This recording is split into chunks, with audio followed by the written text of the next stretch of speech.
오늘의 주요 뉴스입니다. 코로나19 신규 환자는 357명으로 이틀 연속 300명대를 이어갔습니다. 정세균 총리는 방역 위반 업소에 대해 원스트라이크 아웃제를 적용하고 4차 재난지원금도 지급하지 않겠다고 밝혔습니다. 국내 첫 코로나19 백신 접종을 사흘 앞두고 아스트라제네카 백신의 1차 공급 물량이 내일부터 운송에 들어갑니다. 화이자 백신의 허가를 위한 국내 자문단의 검증 결과는 오늘 오후 공개됩니다. 미국의 코로나19 사망자가 50만 명을 넘어서자 바이든 대통령은 연방기관에 조기 개항을 지시했습니다. 파우치 미 국립전염병 연구소장은 미국이 대부분의 다른 나라보다 코로나19 대응을 더 못했다고 평가했습니다. 백신 접종의 속도를 내는 유럽의 주요 국가들은 다음 달부터 등교 허용 등 봉쇄 조치 완화를 준비하고 있습니다. 백신 접종 4주 후 입원하는 확률이 최대 94%까지 감소했다는 연구 결과도 유럽에서 나왔습니다. 서울 등 전국에 반짝 추위가 찾아온 가운데 영동과 경북, 전북 등 내륙 대부분 지역에 건조특보가 내려졌습니다.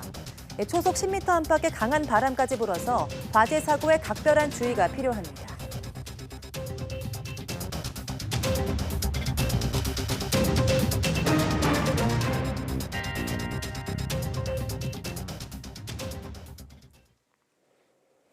여러분 안녕하십니까? 2월 23일 사이언스 투데이입니다. 코로나19 신규 확진자가 357명 발생해 이틀 연속 300명대를 기록했습니다. 감염 경로는 국내 발생이 330명, 해외 유입이 27명입니다. 국내 발생을 지역별로 보면 서울이 118명, 경기도가 122명, 인천 12명 등 수도권만 252명입니다. 이 가운데 수도권 임시선별검사소에서 양성 판정을 받은 환자는 41명입니다. 비수도권은 강원이 14명으로 가장 많고 부산이 12명, 충남 8명 등입니다. 울산과 세종은 각각 1명씩, 제주와 대전은 확진자가 1명도 발생하지 않았습니다. 코로나19로 숨진 사람은 11명 늘어 1,573명이 됐고 위중증 환자는 148명으로 2명 늘었습니다. 정세균 국무총리가 방역수칙을 위반하는 업소에 대해서 원스트라이크 아웃 제도를 예외 없이 적용하고 4차 재난지원금 지원 대상에서도 제외하겠다고 경고했습니다. 정세균 총리는 오늘 코로나19 중대본회의에서 설 연휴 이후 자율과 책임 방역을 시도하고 있지만 보이지 않는 곳에서 사회적 약속이 무시되는 사례들이 잇따르고 있다며 이같이 말했습니다. 그러면서 방역수칙을 위반한 경우에는 격리 조치나 코로나 치료 이후에 지원하는 생활지원금 지급 대상에서 배제하는 방안도 검토하겠다고 덧붙였습니다. 이와 관련해 정세균 총리는 각 지자체의 역할이 매우 중요하다면서 현장에서 방역수칙 위반 행위가 확인되면 엄정하게 조치하고 행정안전부도 전국 지자체 조치 실적을 점검하라고 지시했습니다. 화이자의 코로나19 백신 허가와 관련해서 국내 첫 검증 자문단의 검증 결과가 오늘 발표됩니다. 식품의약품안전처는 어제 코로나19 백신 허가를 위한 외부 전문가 회의의 첫 단계인 검증 자문단 회의를 열고 화이자 백신의 안전성과 효과성 등을 논의했으며 결과를 오늘 발표할 계획입니다. 다만 코백스 퍼실리티를 통해 도입되는 5만 8천 명분은 이미 특례 수입이 허가됐으며 이번 논의 대상은 화이자를 통해 직접 수입하는 물량입니다. 화이자 백신은 임상 3상 시험에서 예방 효과가 95%로 확인돼 국내에 도입될 코로나19 백신 가운데 가장 높습니다. 최근 농축수산물, 유가, 집세 급등에 따라 소비자들이 체감하는 물가와 향후 인플레이션에 대한 우려가 1년 반 만에 가장 높아졌습니다. 한국은행에 따르면 지난 1년간의 소비자 물가 상승률에 대한 인식과 향후 1년간 기대 인플레이션을 보여주는 지수가 이달에는 모두 지난 1월에 비해 0.2%포인트 상승해 2%를 기록했습니다. 두 지수가 모두 2%대를 기록한 것은 2019년 8월 이후 처음입니다.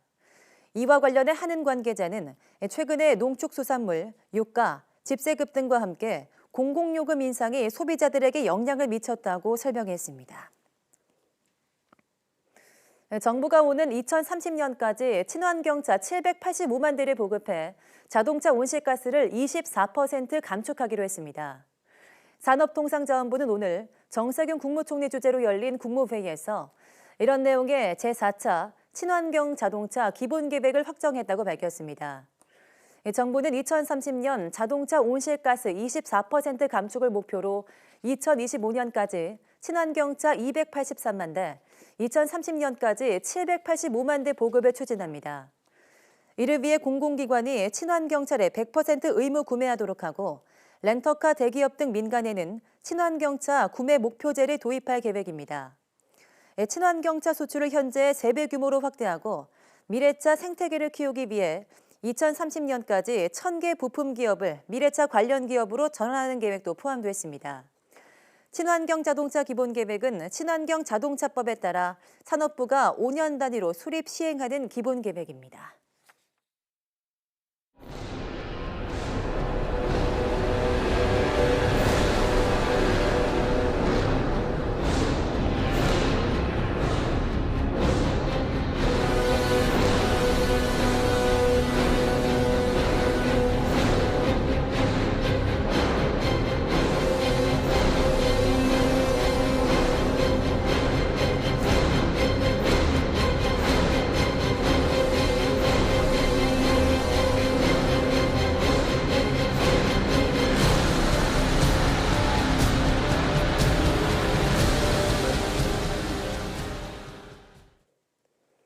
네, 국내 첫 코로나19 백신 접종이 오는 금요일 오전 9시부터 시작됩니다.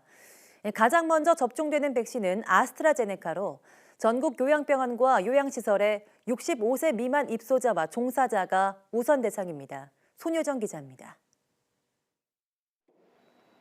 국내 첫 코로나19 백신은 아스트라제네카로 이번 주 금요일 오전 9시부터 접종이 시작됩니다.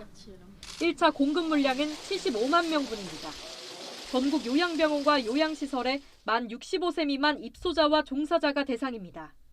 지금까지 전국 5천여 곳의 대상자 30만여 명 가운데 93.6%가 접종에 동의했습니다. 아스트라제네카 백신 예방접종은 2월 26일 오전 9시부터 시작할 예정입니다. 또한 감염 취약시설인 요양병원 시설 등에 대해서는 65세 미만 입소 입원자 또 종사자에 대한 예방접종을 국내 위탁업체인 SK바이오사이언스가 안동 공장에서 생산한 아스트라제네카 백신은 수요일부터 닷새에 걸쳐 경기도 이천의 물류센터에 옮겨집니다. 이후 차례로 전국의 보건소와 요양병원으로 운송됩니다. 안전한 예방접종을 위해 각 지자체가 위탁의료기관을 대상으로 사전 점검을 실시할 계획입니다. 백신 공동구매 국제 프로젝트인 코백스 퍼실리티를 통해 도입된 화이자 백신은 오는 26일 낮 12시 10분 인천국제공항에 도착할 예정입니다. 모두 5만 8천여 명분으로 이튿날부터 코로나19 의료진에게 우선 접종될 계획입니다. 방역당국은 전 국민의 70% 이상이 접종할 경우 안정적인 면역 확보가 가능할 것으로 내다봤습니다. YTN 손유정입니다. 백신 1호 접종자를 문 대통령으로 하자는 주장과 관련해 실험 대상이라는 표현이 나오자 방역당국이 적절치 않은 표현이라고 지적했습니다. 안철수 대표가 백신을 먼저 맞겠다고 한 데 대해서도 거부 입장을 밝혔습니다. 보도에 박홍구 기자입니다. 국내 코로나19 백신의 1호 접종자는 문재인 대통령이 돼야 한다는 유승민 전 의원의 주장이 파장을 일으켰습니다. 먼저 민주당 정청래 의원이 SNS에 국가 원수가 실험 대상인가, 국가 원수에 대한 조롱이자 모독이라고 비판했습니다. 그러자 야권에서는 대통령이 실험 대상이 아니면 국민도 실험 대상이 아니라며 대통령이 못 맞을 백신은 국민에게도 맞춰선 안 된다고 역공을 취했습니다. 정치권의 공방에 대해 방역당국은 효과와 안전성이 확인된 백신을 실험 대상이라고 표현하는 것 자체가 부적절하다고 지적했습니다. 안전성과 효과성이 확인된 허가를 받은 백신을 접종을 합니다. 그래서 백신 접종을 맞으시는 모든 국민들은 누구가 되든 실험 대상이 아닙니다. 그런 표현은 적절하지 않다라고 생각합니다. 방역 당국은 또 아스트라제네카 백신을 먼저 맞겠다고 한 안철수 국민의당 대표의 주장에 대해서는 이미 정해진 순서를 따라야 한다며 거부 입장을 밝혔습니다. 예방접종에 대해 국민 불안이 크다면 저명 인사가 먼저 맞을 수도 있겠지만 지금은 그런 상황이 아니라는 겁니다. 접종에 대한 동의율이 상당히 높게 제기가 된 상황이기 때문에 순서에 따라서 공정하게 청와대도 대통령 1호 접종 요구를 마다할 이유가 없지만 접종 동의율이 90%를 넘은 상황이기 때문에 정부가 정한 우선순위에 따라 백신을 맞게 될 것이라고 밝혔습니다. 별다른 변수가 없다면 현재로선 1호 접종자는 요양병원이나 시설의 입소자 또는 종사자 중 한 명이 될 가능성이 높습니다. 정부는 접종 기간과 대상자 등을 상대로 최종 조율 작업을 마친 뒤 첫 접종자를 발표할 계획입니다. YTN 박홍구입니다. 네, 어제 오후 인천 옹진군에 있는 높이 90m짜리 풍력 발전기에서 불이 났는데 바람이 거세게 불어서 4시간 반 만에야 가까스로 진화했습니다. 네, 건조한 날씨에 곳곳에서 크고 작은 화재도 잇따랐습니다. 김다영 기자입니다. 90m 높이의 풍력 발전기에서 새까만 연기가 품어져 나옵니다. 불이 난 건 어제 오후 5시 반쯤입니다. 소방당국이 출동해 진화에 나섰지만 강풍에 날까지 어두워져 소방 헬기를 투입하지 못해 진화에 어려움을 겪었습니다. 높이는 90m로 나와 있네요, 저희가 받은 게. 사진은 28대에 78명으로 일단 돼 있어요. 70m짜리 고가 사다리 차를 투입해 진화 작업을 벌인 끝에 4시간 반 만에야 가까스로 불을 껐습니다. 또 길이 45m의 날개까지 불길이 옮겨 붙으면서 한 개가 지상으로 떨어지기도 했지만 다행히 인명피해는 없었습니다. 영흥화력발전소는 수억 원의 피해가 난 것으로 보고 화재 원인을 조사하고 있습니다. 비슷한 시각 대구에서는 팔공산 도학사 부근 야산에서 불이 났습니다. 불이 바람을 타고 확산할 기미가 보이자 소방당국은 대응 단계까지 발령하고 진화에 나섰습니다. 2시간 반 만에 불은 꺼졌지만 임야 1,600제곱미터가 소실됐습니다. 소방차가 줄이어 서 있습니다. 성남시 불곡산 등산로에서도 실화로 추정되는 불이 났습니다. 나무를 타고 바람이 많이 불어서 줄고 그랬어. 바람이 많이 불어. 다행히 불이 등산로 초입에서 시작돼 20분 만에 진화됐습니다. 부산 기장군에 있는 민가가 인접한 대나무 밭에서도 불이 났습니다. 165제곱미터를 태우고 1시간여 만에 불길이 잡혔습니다. 인근 야산으로는 옮겨 붙지 않았는데 산불로 오인한 주민들의 신고가 잇따르기도 했습니다. YTN 김다연입니다. 서울 등 내륙 곳곳에 다시 한파주의보가 내려진 가운데 내일까지 이틀 정도 영하권 추위가 찾아오겠습니다. 기상청은 오늘 전국이 대체로 맑겠지만 찬 공기 영향으로 대관령 영하 8.4도, 서울 영하 3.1도 등 하루 만에 기온이 영하 10도 안팎으로 떨어졌다고 밝혔습니다. 낮 동안 대기질이 깨끗해 맑겠지만 기온은 크게 오르지 못해 서울이 5도, 대전과 광주는 8도, 대구 10도로 어제보다 8도에서 13도가량 낮아 쌀쌀하겠습니다. 이번 추위는 내일 아침까지 이어진 뒤 낮부터 기온이 오르며 풀릴 전망입니다. 다만 건조특보가 내륙 대부분 지역으로 확대됐고 오늘까지 초속 10m 안팎의 강한 바람이 부는 등 메마른 날씨가 이어질 것으로 보여 화재 예방에 대한 각별한 주의가 필요합니다.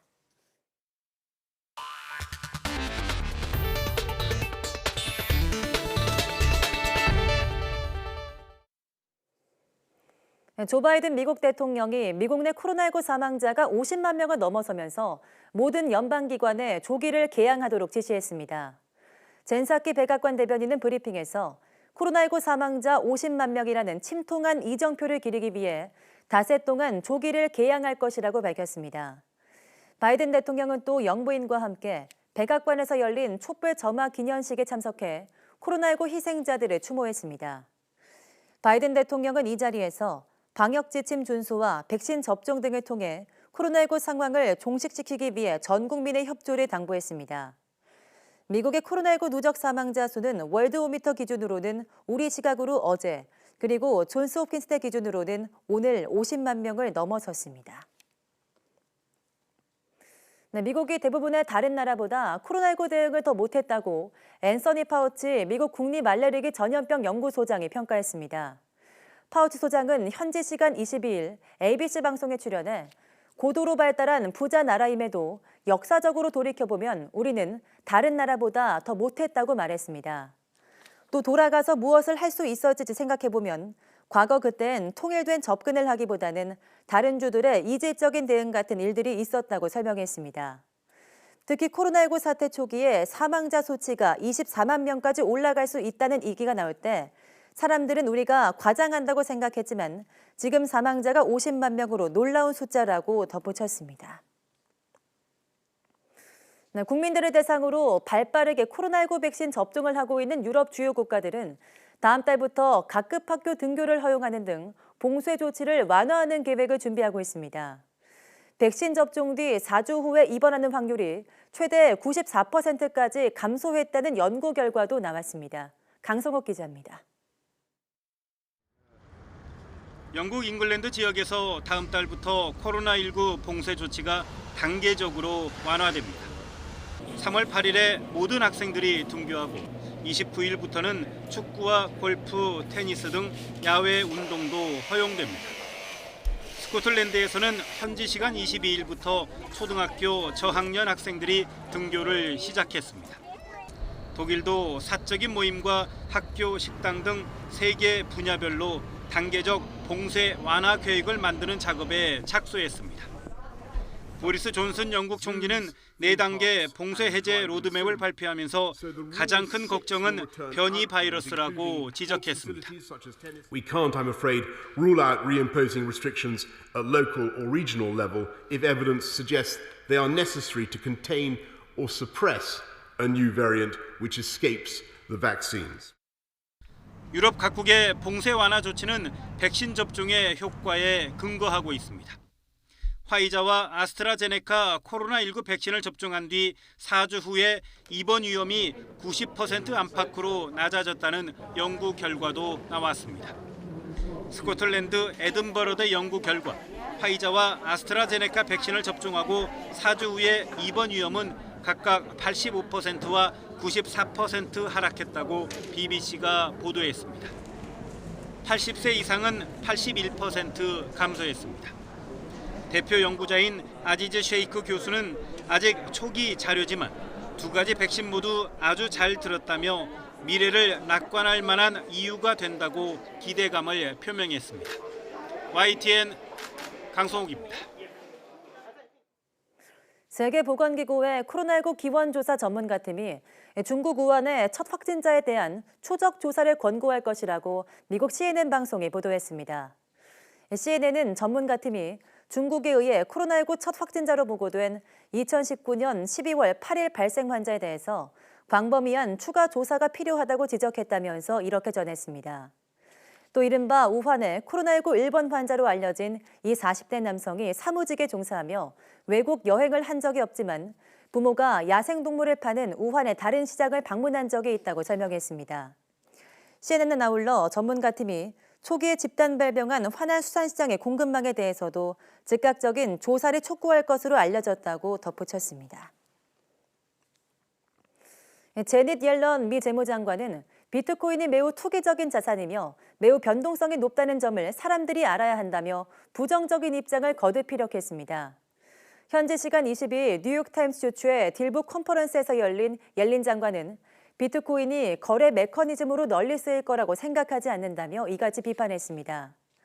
또 비트코인이 종종 불법 금융에 사용된다는 점이 걱정된다면서 비트코인은 거래 수행에 있어 극도로 비효율적인 수단이고 거래 과정에 소모되는 에너지양은 믿을 수 없을 정도라고 지적했습니다.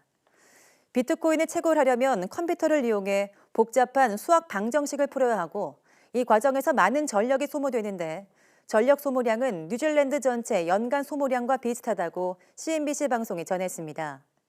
옐런 장관은 하지만 미 중앙은행인 연방준비제도에서 준비 중인 자체 디지털 화폐는 더 빠르고 안전하고 저렴한 결제 수단이 될 수 있을 것이라며 기대감을 표명했습니다. 미국 전기차 업체 테슬라 최고 경영자 일론 머스크가 비트코인 가격이 높은 것 같다고 말한 뒤 비트코인 시장이 출렁거리고 있습니다. 미국 경제 전문 매체 CNBC 방송은 현지 시간 22일 가상화폐 데이터 제공업체 코인 매트릭스 자료를 인용해 비트코인 한 개당 가격이 한때 5만 달러 밑으로 떨어져 47,700달러까지 급락했다고 보도했습니다. 머스크는 지난 20일 트위터를 통해 금투자가 비트코인보다 낫다는 유로 퍼시펄 캐피털 CEO 피터 시포의 의견을 반박하면서도 가상화폐 비트코인과 이더리움의 가격이 높은 것 같다고 말했습니다. 블룸버그 통신은 비트코인이 하루 전과 비교해 한때 17% 폭락한 뒤 하락폭을 8%대로 줄였다고 전했습니다. 가상화폐 전문 사이트 코인데스크에 따르면 비트코인은 머스크의 발언 이후 21일 개당 5만 8천 달러로 고점을 높였지만 22일 하락세로 돌아서는 등 큰 변동성을 보였습니다. 2011년 원전 사고가 발생한 일본 후쿠시마현 앞바다의 조피볼락에서 일본 정부가 설정한 기준치의 5배에 달하는 방사성 물질 세슘이 검출됐습니다. 후쿠시마 앞바다에서 어민들의 조업으로 끌어올린 조피볼락을 검사한 결과 1kg당 500베크렐의 세슘이 검출됐다고 공영방송 NHK가 현지 시간 22일 보도했습니다. 일본 정부가 정한 식품의 허용 한도의 5배이며 후쿠시마현 어업협동조합연합회 자체 기준의 10배에 달하는 세슘이 검출된 겁니다. 후쿠시마현 앞바다에서 잡은 수산물에서 일본 정부 기준을 초과한 방사성 물질이 검출된 것은 2019년 2월 이후 2년 만이라고 NHK는 전했습니다. 문제의 조피볼락은 후쿠시마현 신치마치 해안에서 약 8.8km 떨어진 수심 24m의 어장에서 잡혔습니다. 후쿠시마현 어업협동조합연합회는 안전성이 확인될 때까지 조피볼락의 출하를 중단하기로 했습니다.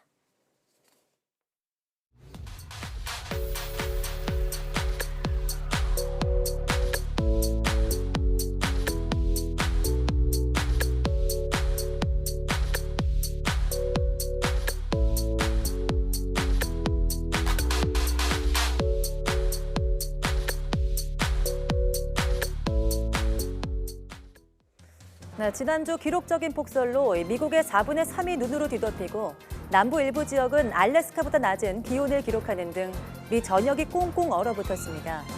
이로 인해 30여 명이 숨지고 대규모 정전 단수 사태까지 벌어졌는데요.